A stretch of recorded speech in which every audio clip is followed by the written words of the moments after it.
Right now, we're going to talk about some of the complications we had as a group. During the making of the film, we had many complications that we had to deal with. Some of the complications with it, like our choice of genre and who our target audience would be. And then we had to take a camera out from college, which was on loan, and obviously we had to be very careful where we was. We had to find a decent location, which luckily enough, Jake's dad had a really old abandoned mill. There was also problems with writing a storyboard because, well, we didn't know what we was going to do at first, and then it became a lot clearer. And then when we went to filmed it, we only had limited space. We had limited sound, limited everything. Limited lighting because it was an old mill. It was an old Then mill.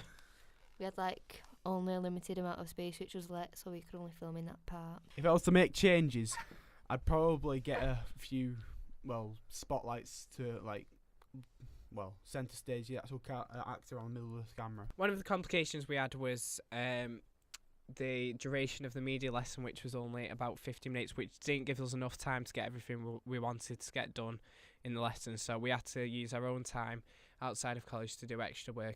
An example of this was when Samantha Lee came up with the script idea and she began to write things down at home. We also had to work on the blog from at home too. Improvements we made was when we wrote the storyboard, we originally put the fade to black and then the title at the end. We thought if we put it just after he entered the mill, then we'd have more time to capture the scene and give a more tense moment when it come after the title. Because right at the end we have the use of the ambulance, and it makes it really, really scary, and you're worried what happened to the man who was in the mill. Yeah. And the end scene, the credit bit, I didn't like how the names came up on the credits. I thought they need to be a bit different and on for a bit longer. But we didn't have enough time. Obviously, the thing regarding the text, Samantha's just saying something that we need to do if we were to have more time. So that's something that we still needed to change. We needed to make the text look more, would you say, more horror looking?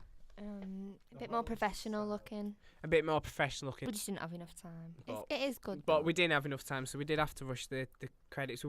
We didn't have it exactly how we wanted because during our research we found that they had the text alongside objects and things. But I think we can all agree that for 8 weeks we've produced a quite good opening sequence and achieved everything we set out to do. Do you all agree? I agree totally. We agree. I've shown it to my parents and all my family, and they seem to think it was a really good opening. And for an 8-week film opening, it's pretty good standard. Thank you for looking at our blog, which I typed everything up on. Oh yeah, Jake. Oh yeah. Oh yeah. Stella, because I'm from Wigan. Me. Okay, right. We need to Yeah, start I'm that honest in 10 as can minutes. be. I'm not one to tell a lie. Cross me out. Should we listen back to our